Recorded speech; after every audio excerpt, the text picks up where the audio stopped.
Donc, seconde partie de la vidéo qui portait donc sur le travail social et la complexité ou la difficulté à travailler avec face à des interlocuteurs qui peuvent être dont les comportements, les attitudes peuvent être relevés de l'imprévisibilité du fait de différents éléments, que ce soit la maladie, les médicaments, la consommation de drogue, l'alcool.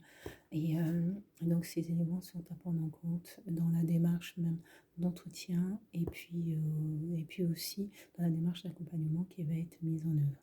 Et on peut constater, euh, des éléments, je dirais, euh, c'est-à-dire des personnalités d'une part qui dans la même phrase, pas par, je disais précédemment que dans une 30 minutes d'entretien, honnêtement, en tant que travailleuse sociale, je ne pense pas qu'on me retienne 30 minutes d'information et des échanges qui sont faits. C'est pour rien, c'est pour aussi qu'on note aussi des informations. Et on retient une partie des informations qui nous sont transmises. Or, il y a des éléments de l'information ou des personnalités qui vont dans la même phrase arriver à dire une chose et arriver à dire son contraire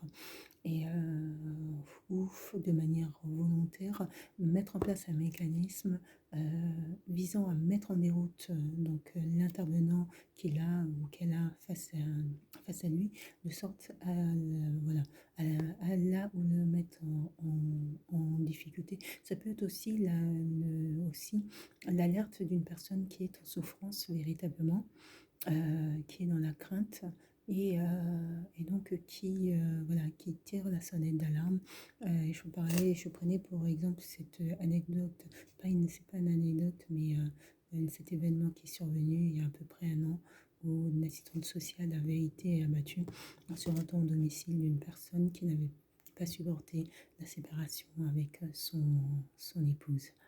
Et voilà, là je suis dans un établissement de santé où je travaille et je suis aussi amenée à accompagner des personnes pour préparer la sortie d'hospitalisation qui peut aussi être orientée vers des établissements type les EHPAD. Et dans ce cadre-là, eh ben, on peut aussi se retrouver face à des familles euh, dont l'entente familiale est compliquée et face aussi à des époux qui sont aussi dans le refus de toute proposition. Mais c'est aussi le signe comment ça s'appelle, d'une relation conjugale déjà bien complexe en amont. Donc voilà, qui fait que l'accompagnement social devient aussi bien complexe. Euh, Aujourd'hui même sur un accompagnement qui ne s'est même pas encore véritablement mis, j'ai un membre d'entourage directement concerné sans entrer dans qui précisément, mais qui me dit oui, j'ai contacté mon avocat, il y aura une contre-expertise, ça ne se passera pas comme ça, euh, simplement pour un entretien qui vise simplement à recueillir l'avis de la personne sur ce qu'elle souhaite. Ce qui veut dire que cette personne-là ne sera de toute manière dans le refus. Il n'y a qu'une seule option, une seule possibilité pour lui. Les autres possibilités sont une entrave à la liberté, à sa liberté et à la liberté de son épouse. Et donc tout élément, tout facteur qui tendrait à cette conduite de la part de son épouse voilà, sont nuisibles. Donc le fait par exemple d'avoir appelé, contacté l'avocat alors même qu'il n'y a aucun élément et pas du tout, voilà, pas du tout d'éléments qui nécessitent de contacter un avocat ou demander une contre-expertise. Et je mettrai ça en lien avec un événement qui lui est lui-même arrivé. Et c'est là où le psyché d'un individu, et il faut arriver aussi à cerner le psyché d'un individu parce que les mécanismes sont très particuliers. Hein, puisque là, j'ai une personnalité qui récemment a eu un accident de voiture dont il est victime.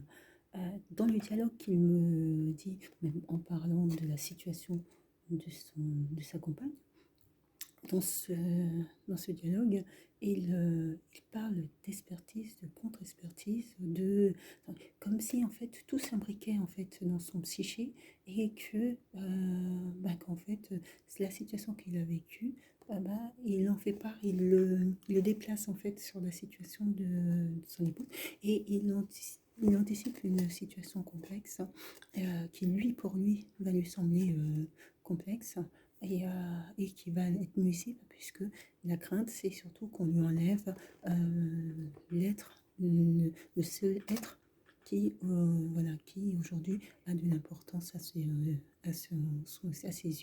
Et donc, vous voyez, travailler comme ça sur ce type de dossier, c'est un dossier qui de toute manière va être particulièrement sensible parce que d'une part, il y a la question également de la protection de, de la personne, de la patiente concernée, ou en tout cas du devoir d'aide en tant que travailleur ou travailleuse sociale. Et puis il y a aussi la question de la prise en compte dans l'accompagnement social de ce caractère en